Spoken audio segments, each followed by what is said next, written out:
yango na yaki to bandi par repentance ya bato nyonso yango mona ke loko yoki ba pasteur batomboki bato ebele bazo sepela te po na lobi to bongwana to tika mabe esika mabe ezali to changer bato ba moni ke baza bien basala so effort bato batomboki yango nzamba ebisenga bite soki bato baboyi ko changer ngana obimisa bango na polele po ba mona ke baza ndenge bazo kanisa te ke baza ya kobonga preuve yango moni ba désordre ekoti bato balingi koyoka te désordre zokota parce que ça ko s'accentuer maramo parce que ceux qui basay na nzambe batelemi gloire à nzambe kokita pour bible lobi ke nzambe se révélaka na église donc l'église eza biso de tozo kamango eza église universelle bien sûr mais toza na ba église locale o ezo permettre tozo encadrer ba na nzambe soki nga moko leader nazali en forme te na nzambe na ko transmettre na banani donc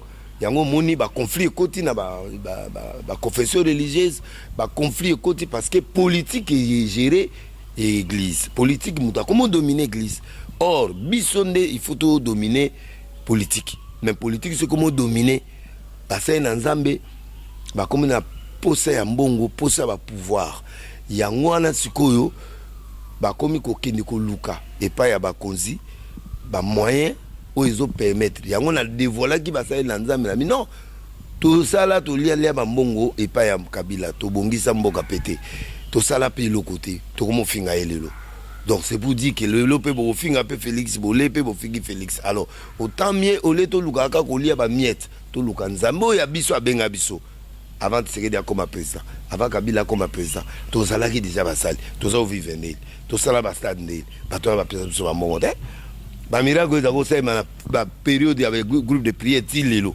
miracle ne ki wa la prophétie mon appelle ça na mbuta ozong so lelo mbuta za na bomwe mais le congolais akenda ozoye mais le gola kufi etika ka drapeau omoni nzanga yaki akoma epe mukonzi awa ezaka mbutu mtazongaki donc kabila pe na minute azaka na pouvoir pour la coalition aza déjà donc mais je l'ai vu rentrer yé ou mutunayi ou représentant nemoko azongi mais tout éviter quand nzamba boy ko levelanga quand pour protéger peut-être yé pour nzamba loba na Abraham bana no ba okena bomu na mboka moko boye mais ba ko bima na 4 munda ko bimisa za 4e génération après yo donc atanga ikomote pour za ba prophétie musu nzamba atanga komote.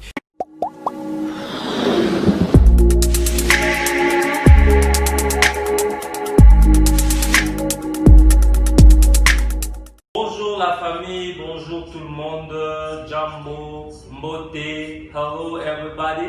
Je suis là pour vous demander, tous qui me suivent maintenant, de vous abonner sur la chaîne KBA TV, la chaîne qui nous fait énormément plaisir, la chaîne qui est là pour nous, pour la culture congolaise. Vous, nos amis de la diaspora congolaise, de Bruxelles, de Paris, de Londres, ainsi partout dans le monde, je vous invite à vous abonner massivement. Allez seulement sur YouTube, tapez KBA TV et vous verrez la chaîne, le logo KBA TV et abonnez-vous. Soyez connectés parce que de là, nous serons tous ensemble. Les Kinois, Banakin, n'a invité Pinon surtout pour s'abonner massivement à la chaîne KBA TV. Voulu zifazara makasi. Ya mwana voulu zifoto fula yo. La minute yo kotala makasi. Et si ozo kende bato ba s'abonner pour nga na zadi wana to s'abonner oyo mwana voulu zibo kota wana bo abonner bo aimer bo sala o nyoso alingi pe aza mwasi kitoko oloba langue nyoso anglais français lingala donc pour soutenir et puis chaîne Matamakasi. Boze la émission oyo numéro na biso ya Misatu papa o toko solo la et papa akopé sa biso pe ba directive mususu to koyo kango ensemble na bino. Bonjour papa. Bonjour. Oui, comment vous allez papa? Très bien. Merci papa de nous avoir réussi ici. Émission na biso les Kinois on dit ba congolais belé oignon so boza partout dans le monde, boza en Afrique du Sud, boza na Londres, boza na Cape Town, boza na États-Unis, partout boza na Russie, bozo zela tellement émission oyo, toza wana papa poto lobe la question d'actualité. Oyo eza na église pour un moment oyo. Mais siko papa tozo lobe la nanu arche. To yoki tozela ki na ba vision ebele bopesi biso ba vision ebele to uti na nzondo to uti na mbio to uti na ukra tozoka siko vision mususu ya sika oza Kebanje. Kebanje, cela veut dire un grand homme. Qui veut dire Kebanje? Kebanje elingi koloba nini papa? Tolongwe la nzondo, tolongwe na ukra. Oyeli biso susu Kebanje. Cela veut dire quoi papa? Yebisa biso nanu, yebisa ba na monde entier ba comprendre ce qui est zanini. Kebanje ezali grandeur, c'est pourquoi mon vision à écran prophétique. Et yangwana Kebanje ezana kanta Kebanje, Kebanje ezali grandeur, ça dit makambo nyonso. C'est lui qui adore Dieu. Dieu est grand, nous devons être grands. Genèse 12 et lobby, quitte ton pays, ta patrie, je ferai de toi une grande nation et je te bénirai. Donc, pour dire que nous avons fait promesse à Abraham. Donc, il y a des choses, il faut tout tika. Il y a des habitudes, il faut tout tika. Il y a des choses où Nzambe a imposé à Abraham à tika. Batu ya message na bango, batu ya botami na bango, babiloko ya s'habituer nango, mais ezala ko produire loko mokote. Alors maintenant il faut se détacher na batu wana, na mboka wana, na biloko wana pour akende na monde mususu oye ko pesa eli futi. C'est-à-dire il y a certains milliers, certaines personnes, certaines relations qui étouffent la grandeur de quelqu'un. Alors, il faut ce qu'on appelle ça, par principe, nous sommes comme un mounen. Nous avons révélé que nous yaki tout bandi par repentance. Yabatu nyonso. Yango monaki loko yoki ba pasteur wa tomboki ba te belé ba se pelate po na lobi to bongwana to tika mabe esika mabe ezali to changer. Bato ba moniki baza bien, ba sala so effort. Bato moki ya nzamba ibsenga bite soki bato baboyi ko changer ngana obimisa bango na polele po ba mona ke baza ndenge bazo kanisate ke baza ya kobonga nde loko oyo moni tozo buna sui ke banje wana ya ona tia chaque lundi jeudi na samedi na 19h 20h ba live oyo ya ke banje po bato ba landanga dimanche na kilte à 7h et puis vendredi et à 16h mercredi 16h pour batubaya ko s'exprimer. Donc ba émission tout nazo ça les a tout justement pour na relayer mission nzamba pesa nga ya retraite à 6 mois na outi pour être na ko pesa message à sikana mboka message ngonde ke banje papa siko balobi Kebanje wana nazoka pe babeza lokwa libanga maro bozo bwakela mutu ezelo romo obimisi yango pona mutu maro boye. Mais tu éviter siko papa est-ce que Kebanje yango ndenge biso tu ko expliquer biso to comprendre que eza vision maro boye eza ndeti ba vision ya nzondo eza ndeti ukra eza ndeti mbio donc nyonso ndenge siko o eza mupepe siko yo ya Kebanje. Maintenant eloko nini ko sa peuple de Dieu par rapport ya vision ya munene oyo oye nango lisusu pona peuple eloko na osenga na bana nzambe ba interpréter vision te pour ngande monde ko interpréter vision ba subso ya batu nde yozoloba no ye pona mutu songolo non ngana pona mutu te ngana pona nzambe en tant que prophète na ozwa message o nzamba pesinga ngana yelango na peuple na ye ezala matata ezala muke ezala munene ngana yenango mais na moni vision ngo déranger bato ebele bon na éviter pourquoi déranger bato et pourtant nazaki clair que nzamba lobi na nga to changer nga lobi na nga to bongwana nzamba lobi église mdezo bomba mboka nzamba lobi na nga biloko wana et naye collègue ça ba collègue pena lubango en plein air pour mutu na mutazo part naye na ba télévision na ba internet na lobby yango polele pour mutu to azo argumenté que na yoka gité alors na sali tant nyonso yo tinde tozo bunda na yo awa ezaka pour message wana écoute la bato preuve yango moni ba désordre écouti bato balingi ko yoka te désordre zokota parce que ça ko s'accentuer mangamo parce que ceux qui basay na nzambe ba telemi gloire à nzambe ko kita. Pour Bible le dit que Nzambe se révèle à l'église. Donc l'église est à biso de tous au Kamau. Et ça église universelle bien sûr mais tous ça na église locale où ils ont permettre tous encadrer ban ensemble. Ce que ceux qui nga moko leader nazali en forme te na Nzambe na ko transmettre na banani.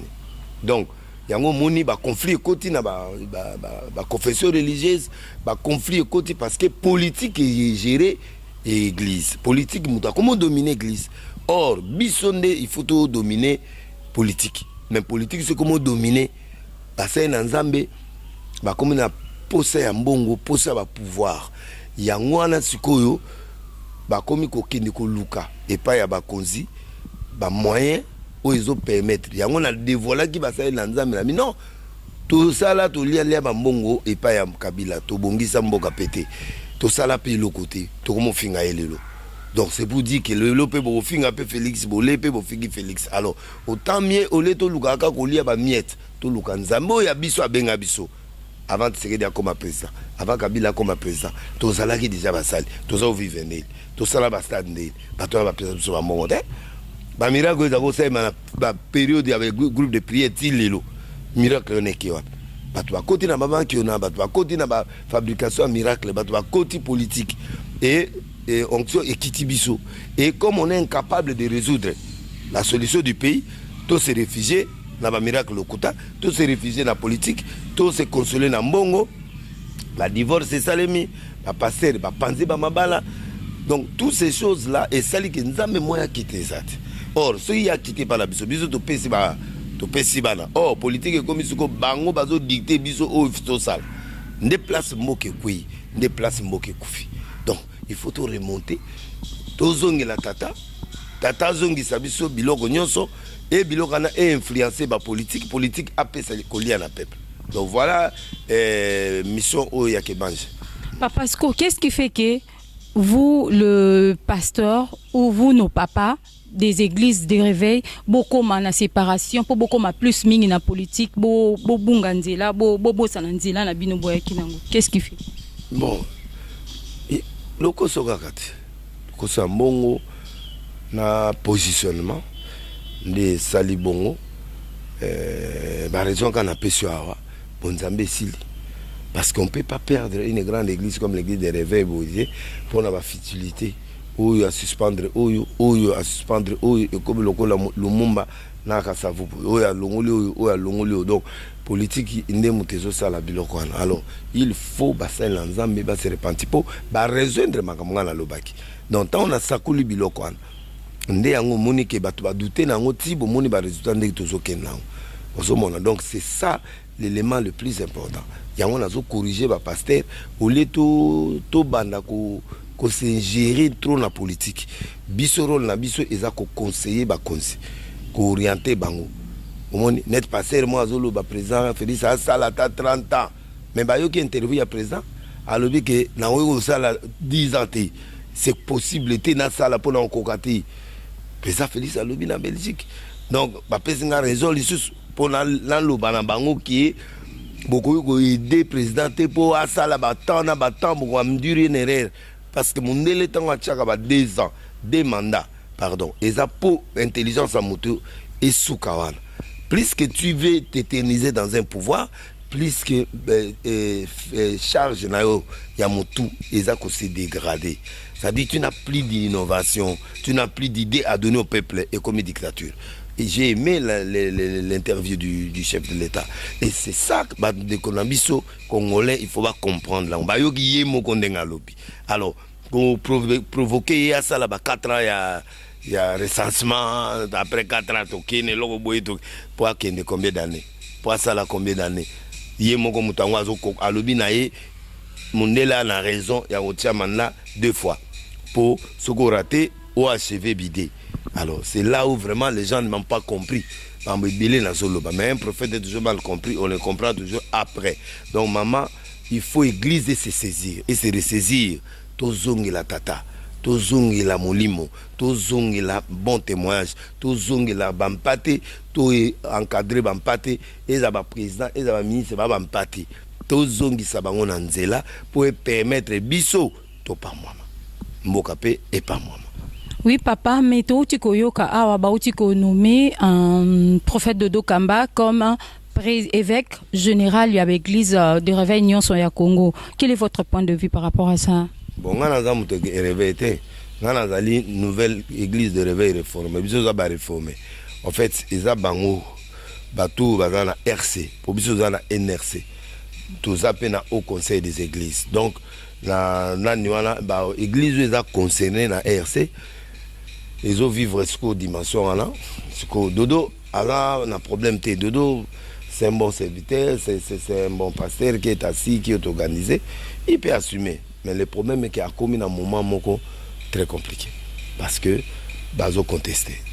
l'autre côté bazo contester conseil ngana opesa bango ezeki ka 15 akutana na Sony parce que baza bami bayokana na osenga pe papa Kelani soki akoki kosala palabre wana so akoki kokende les deux côtés des propositions na osala so papa Kelani akoki kosala quand moko kaka po kite za ka moko kitango eze pas dodo kitango eze pas Sony sikoyo nani ovanda ba symbole ya pouvoir eze pas passer général Sony sikoyo koto pe ba pesi ba symbole eza ka moko donc Jean-Baptiste il faut akufa pour Jésus abima.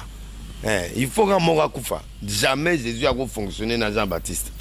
Donc, il faut sacrifice moi seulement. Moko il faut batika quand mon il faut batika pas qu'il vienne notre camp. Oh ba lobi otoza légal. Kuna be ba lobi to légal. Donc, problème c'est que les ali question il y a humilité, na brisement. Na ko ça ba concession. Ça dit la concession, ça dit les logo yo yebi ke wiawa, ils a bongo mais compte tenu à mwana to bomaete mama oyo ba wela ki mwana mama na alobaki to kende pa ya roi na bango pa roi bina kata bite na to kata mwana bozwa mwana wana bo pesa mwasi wana omoni muto ya linge qui de réveil il faut accéder o azana nzambe ya solo il faut sacrifier ndenge Jonas anga kende mu pepezu batu ba innocent bazo kufa ne bale ba bwaki biloko na mai mutu musu commerce na yangwana mais mon pepe wana eza dû ya Jonas abwaki biloko na mai abaye ko kangaye abi yo abi oui abi bobwa na mai c'est un sacrifice la concession c'est un sacrifice ça dit que na mi bwaka na mai na kufa mais batu basani ba continuer l'église de réveil qui a été batu bundi loko wana pendant des années au moins ata bango bazo siéger na 8 confession la fierté église na biso même biso toza confession mais tout CGT mais bango bazo CG déjà ban avantage mon combo donc il faut pas battre les locaux na mwana wana ko kufate mona yata na musika moko na bango a sacrifier Dodo n'a pas un problème Dodo a ke kokuta une opportunité batu musubake ya ye wana poser candidature à Bimi aza évêque basi ba sacrifier évêque kuna pe bazo boudé tu vois. Bon, oh, ça c'est pas un problème. Le problème est ali, il faut battre la concession. Une partie doit faire la concession pour que l'église des hommes attend pas si aux autres souffrir, mais c'est comme on a vivre. Mais papa Balobi, RSC Kaboli est comme il y a deux parties. Et c'est la partie il y a évêque Dodo Kamba et puis partie il y a général Sony. Bien évêque. Oui. Dodo oui. Évêque, mais les colonnaillés ils sont archevêque. Oui. Donc, l'archevêque qui a élu des réveils, c'est reconnu, et Ali Kakenza. Oui, papa, mais Baobi, c'est que yo ozana mopandi, zo kende plus mopandi, le col général Sony. Non, naza mopandi te, mais comme na légalité na minute du point de vue légalité, ate ezali contesté. Comme ministre Azaï Nakati, na Bosolo, ministre wana aye ko assister l'investiture et l'obéné. Andimi parti voilà. Même mes à la mabé, jour basaki assemblée générale. Moutayaki Kounezana, secrétaire général, là, bateau justice, basaki pas ya quand ya Albert. Donc, Moukolo, déjà sonné à Sali, Naniwana, bateau à l'état, bah, quitté. Ce que basako samba la justice. Or, bisou, tout quoi, au comati la justice. Au moni. Donc, du point de vue juridique, ce qu'on est ali, et ça, quand il y a de données basana Mikanda, officiellement. Mais du point de vue procédure, ils ont mabé. Procédure, on va kindeli nango, ils ont bien été. On débat là, ils ont sonné, ils ont trop rapide, et puis ils ont trop, c'est pas bon parce que la chef 15 ans qui est sonné à d'autres, ça a été, bah, un point de vue, mon côté sur ma vote, sur le blog, voilà, néomonique et Alingaki a écarté pour à Luka Muto a un consensus na ye oko bako yo kana na kata musala. Donc la vérité c'est ça. Donc Kakenza Azaki na content les sous-soutés na Sony parce que Sony a auto c'était il y a le bi voter beau voter Muto il a habité. Or na tango ba yo kana ki a commis avec aloba na eboy. Avant yo ça les lognon so il faut au ça la consultation. Faut consulter. Est-ce que yango moni ba komi ki amoni ki azo consulter souté pour Albert Kakenza autorité n'est pas bafoué. Alors la minute on a comme à de faire il faut l'ongolais à utiliser la force pour s'imposer pour montrer qu'à Sony que je suis le chef. Alors tu dois partir. C'est ça le message non. Et il est parti. Maintenant le camp naïe ndeza légal parce que ministre de la justice azaïwan et puis le secrétaire général a assisté à l'assemblée na bango. Donc du point de vue juridique comme Matato Kita la minute Mbende qui il y a dodo. Alors donc qu'il pleuve qu'il neige il est là. Mais ce qu'il faut réconciliation. C'est la réconciliation qui peut faire que Basongana va trouver compromis qui va diriger. Mais jusqu'à preuve du contraire, ce qui est en conflit, l'État reconnaître déjà parti à deux. Papa Siko, étant que vous, prophète des nations, quel est votre conseil ou est-ce que nous koloba na bango naza indigné souci nanga siko jour na kende na FCA dodo avec dodo na FCA qui né kokuta na ya na en tant que yaya.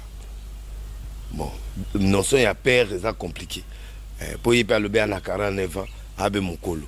Donc le à 49 ans mukolo donc na monité que bolo belé ki amona. Pour moi qui moi na wanezate au moins na so asimi mundu ki basaka na été. Bon, mais ezaka façon mutazolo mais ebi questioni ala yaya na ye. Il y a mon limo, aza ancien par rapport à par rapport au coup de Nababiso, donc aza ancien malgré que tout ça il m'a mené dans mon commun, je leur dois ça le respect. Bon, là c'est à mon aïe et puis quand 15 ans on a payé pour ba laver. Bon, ce yo yé vers muto, ata boyo, mais au moins tu as fait un pas. Alors, j'ai pourquoi na sengi na papa nkilani. Ba to ba tambuluko ki ba sa commission, ba tambuluko ki ba papa kilani. Moi ba mikolo o to tikai na bango.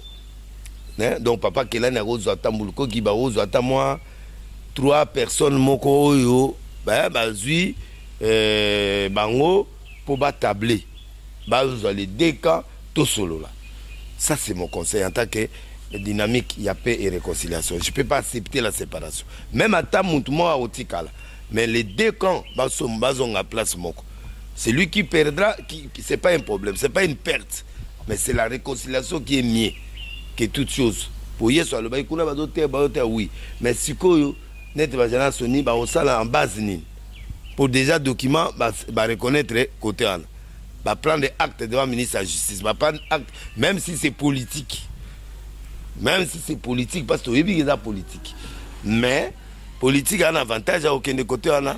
Il y a dodo parce que les gens qui sont au pouvoir ba ça ben a besoin d'approche à sika. Donc balingi muto azana tendance moko ya bango ana moi loba. Donc la vérité c'est ça. Donc ça que le gouvernement en place les cash aza plus proche na bango que FCC na ba mususwala. Alors c'est ça ce que nous voulons pas. L'église ne peut pas être cash, ne peut pas être FCC, l'église ne peut pas être d'un camp. L'église doit être au milieu vraiment du village. Même personnellement, tu as des tendances vers la personne, mais il faut, tu comprends, président Moussoutanga Roya, il faut pas l'ongola l'issou Moussousou pour bâtir Moussousou, donc c'est pas bon. Moi je crois qu'il faut la réconciliation. Papa Siko balobi mikolo et obimisi na télévision na Masakoli, obimisi eloko moko ke ancien président ozomona na Masakoli non ke azozonga lisusu na pouvoir. Balobi wana na écran prophétique. Balobi wana obomi lisusu batu ya kosakana te. Maman, kana prophète des nations, moi na ngabo yebi tata na bino. Ngaso na moni ezakaka bongo. Donc écran prophétique eza dimension ya ke banje siko. So na moni c'est na moni clair. Effectivement na moni président Kabila, ex-président Kabila azongi. Azongi directement ou indirectement, c'est-à-dire directement eza yemoko. Indirectement, c'est-à-dire que Moutoumnaye, où il y a Pessikitus, Moutouana Bimi. Le retour est là, mais je n'ai pas dit 2023, c'est ouvert. Ça peut être ou ça peut pas être, mais au moins avant Koufa Ozonga. Ce qui était Moutounaye. Il y a une autre Mouboutout, Azongi na batriko, Azongi na baekoti. Na le bari, na archike, na prophétie, mon appelle ça, na Moubouta Ozonga. Ce qui est le Moubouta Zanabomwe, mais le Congolais a gagné Ozoaye. Mais le Gola Koufi, et c'est un drapeau. Au moins, Nzanga Yaki, akoma yepe mukonzi awa ezaka Mobutu mtazongaki. Donc Kabila pe na minito azaka na pouvoir pour la coalition aza déjà. Donc mais je l'ai vu rentrer yé ou mutunayi ou représentant nemoko azongi. Mais to éviter quand nzamba boy ko levelanga quand pour protéger peut-être yé pour nzamba loba na Abraham bana no ba okena boumbu na mboka moko boye mais ba ko bima na 4 munda ko bimsa za 4e génération après yo. Donc atanga ikomote pour eza ba prophétie muzunza batanga komote après zakate pour protéger mutu. Baloba moi si moi obota yeso obota mais pas vierge batanga marité. Banga ba luka mari ba mari nyonso baba boma bango. Donc la minute wana tango abota minde ba vierge yango mone mari. Donc il y a des prophéties que Dieu s'est tait pour protéger l'identité ou la personne qui va accéder à cette chose-là. Donc, ce que j'ai dit, maman, est vrai. J'assume la prophétie. Pour l'écran prophétique, l'écran prophétique est raté. Donc, on a lobby écran prophétique, c'est-à-dire dimension comme une pour la lobby. Je suis allé au ciel jusqu'au 3e ciel. J'ai vu des choses dans 2 Corinthiens 12, 1 à 3. J'ai vu des choses qui n'est pas permis à un homme de voir et de parler. Donc, on a mis dans le donc, c'est cette dimension-là et je confirme ça, que j'ai vu le président Kabila de retour au pouvoir. Si on a lundi même message à présent Félix, mais cela n'empêche pas que Félix a sa mandat ou a sa la demande. Mais pour réussir, il faut pas bosser sa Kabila. Il faut pas ça la makambo Kabila salate. Il faut pas ça la plus que Kabila. Il faut ba candidat au baza na proposition à candidature présidentielle ba préparer ba plan oyo ke ba sala biloko eleki Kabila ba bosanisa Kabila. Or ceux qui baza na C à Kabila ou baza égal à Kabila à 100% Kabila rentrera parce que le peuple va les réclamer un jour et c'est ce que le travail que au lieu ba tomboka. Oh Félix Frassa a 40 ans d'accord yemoku d'abo il 40 ans bien ou melanete. Donc, ça a 10 ans à pouvoir, c'est trop pour là. Ça dit c'est un homme juste, un homme qui comprend les choses. Il y a un loba, batuba babysitter, batuba déstabiliser, surtout ba pasteur. Parce que bandi à 100 ans, tomotomboli, babzu 120 ans. Mon beaucoup tout à Kimagawa, batouana ba monana quitté. Quand les mêmes personnes, ba kenai ko buganda wa Mobutu. Donc, je crois que Fatih doit sortir avec honneur. C'est-à-dire que s'il va faire des mandats, Dieu lui accorde, il revient en 2023 pour demander au peuple que Ndé Lanzaboui, Nassai Moussa n'a pas tout va na coalition bakal na eboui nani corona. Alors corona wana siko batusiko ba opposer le pour le contre ezali pe na poto ezali pe na États-Unis ezali pe Kabila pe na tour na ya aki pe na Ebola mais à survivre. Donc il peut donc ezaka ba baptême de feu au ba pessier monde et pessier mais siko il doit s'asseoir sur des choses où Batouba Kanisake tu es un état de droit à solo. Ba magistrat pe bato nyonso na ba kanga super vengeance to ba kanga pona ba zala vraiment que musala bazo ça les ajustes pour moni bazo kanga bato ba koti bato ba bimi. Donc il faut avant au kanga mutu batala penza que mutu yo penza enquête salemi penza que mutu to tchaye. Donc ezala super vengeance te ezala bilongo mo ya compte à rendre te qui donne à cet homme politique la chance de revenir en 2023 pour peuple Azungi Saye 5 ans Moussou. Et ils ont empêché que Kabila Ozongate. Donc à ça la 10 ans, à ça la 5 ans, Kabila rentrera un jour. Attends Moïse Katumba à côté. Mais un jour, Baye Bagana Moutouna Bango et Bételio na Béti écran prophétique. Tôt ou tard. Qui chasse ko beta mulolo pour le prophète moi zaina mboko et c'est ce que na ko wanga na te maman donc na la sentiment ya Kabila te apesi nga mbongo te pour ngana ki ko sakola non j'ai apprécié ces gars mais cela ne veut pas dire que na ki tia identité prophétique na nganje pour na non même état ma apesi nga ba millions je ne peux pas arriver à ce niveau là donc peuple là comprendre quand même que quand Dieu dit ça il prépare aussi les cœurs du peuple pour qu'il y ait un changement parce que ce qui y a Kenaki c'est que oui, merci papa. Tu commis presque na souka ya émission na biso. Mais na ba propos à papa et talikara prophète Yemoko. Quand le prophète des nations parle, donc Yemoko azo assimé na marambu tout o azoloba. Yemoko ne mutamisa ki prophétie, pe azo réaffirmer yango ke eza bongo lokola Yemoko abimisa ki yango na masakoli na ye. Mais papa to commis na souka to kosili sa boete. Hier lobby o eleki le président Fatih Béton a salaki discours moko na Belgique. Beaucoup le point de vue na binozani par rapport à discours wana ya lobby. Mais ça juste. Ça juste. Ils ont que la prophétie là. Ils ajustent. Ils ont que des conseils là. C'est un homme sérieux, c'est un homme honnête. Il reconnaît que je ne peux pas m'abuser du pouvoir. Arovana nae tant nae so kogi so peuple abi o ya souté. Atiki nae so peuple azongi ici 5 ans a continuer mais on l'écarter pour stresser a boy ne ba stress a mutu aza juste et puis aza apesi message na bato nyonso ya parti na ye ya opposition oyo bazo taxer de tout na mamaloba. C'est normal batune ba olinga papa na bango aumela. Mais logiquement il a tranché ça. Et puis alingi dialogue, alingi ko solo na baninga na ye. Malgré tes partis na ye ba côté le melaye mais il dialogue toujours. C'est ce qu'il a dit. Ça dit il ouvre le chemin du dialogue avec les autres et il ne veut pas s'abuser du pouvoir. C'est les deux messages qu'il a envoyés. Donc pour calmer tous les opposants na bande ko musu balingi na pouvoir. Mais il y a des moments comme maman prophétie mon amona qui est écran prophétique, des moments quoi ont bloqué Congo. Des moments il y a dédoublement. Au moins la présidence Fatih président, au moins la Fayulu président et lui. Au Rokuta FDC, FDCA. Au Rokuta l'église, l'orchestre, toujours il faut panzana. Au moins dans parti politique, il faut panzana. Il faut qu'à esprit qu'il y a dédoublement et ça les maois. Dans le parti politique, dans l'église, au moins il côté petit dans l'église des réveils. Et côté pas musulman. Et côté et pas dans zoye biso même la catholique. Bamsango muso baboli ngabala, bamususu bakomo bala, bamususu bakomi ko boya libala. Donc ça dit c'est un esprit qui est en train de dominer le Congo. La monnaie en écran prophétique, c'est un esprit qui est en train de détruire ces pays. Donc, au moment où on a parlé du peuple, la stade de Sambela pour la consécration en Boka, au moment où on a dit qu'on a fallu le père à un meeting en tant que président élu. Donc, c'est un esprit qu'on doit casser, qu'on doit prier, qu'on doit éviter. Et ce qui est collé l'esprit, au moment où ce n'est pas bon. Il y a un moment où on a parti sur Mboka. Parti mso batu balingi mboka ezala moko.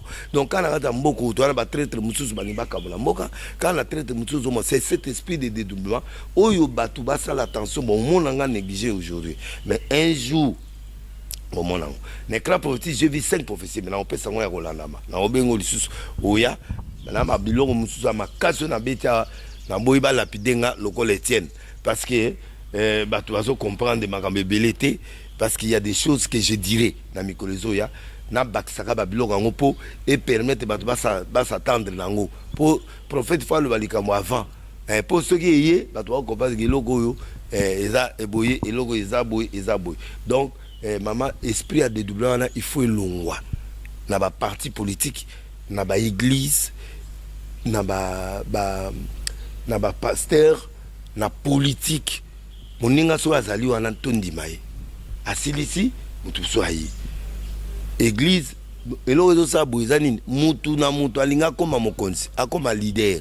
Or il y a des leaders de premier plan, il y a des leaders qui sont pour nous soutenir baninga mususu. Tout le monde ne peut pas être leader au premier plan. Donc voilà maman na sengi batunyo so bayaka na arche de Noé na ba pasteur ba bungi ba mo nesika okendete boya na NRC. Bato bandimo ba omone sika okende su ezate so boli ozonge pa passer na binote bosiliki boya na no transition e pa nanga na mbolo 87 a na matete esika arse de nezali oza bopemi ya malamu pe nzambe akopambola bino. Merci papa. En to komi na suka émission na biso bino nyonso botala biso toza na KBA TV. KBA TV mupepa sika toko yamba tozo continuer ko yambela bino lisusu batu lisusu talaka papa isi biso ki to bito zonga toko zonga lisusu awa to solo la lisusu toza awa donc toko zonga lisusu to beta lisusu masolo mususu. Mais papa un mot à dire par rapport ya KBA TV ya mupepa sika ya mais moi boyoki papa lobi presque nyonso mais abombi mususu alobi mbala sima to ya lisusu toko solo lisusu ezo dépend na bino nde batu bobengaka bolobaka ke non prophète alobi boete o asali boye kuna indi aza pona ko répondre à question na biso nyonso na makambo etali église ndenge kabwani to monika répondre à question na biso nyonso botunaki par rapport ya ba répartition ya église ndenge kabwani tous les deux camps papa expliquer makambo nyonso bolanda toujours na KTV na ebike to kutani la fois prochaine na une autre mission et puis na mpepeli susu ya sika to kombela bino batu mususu pe to kokutana sumbala sima bye au revoir.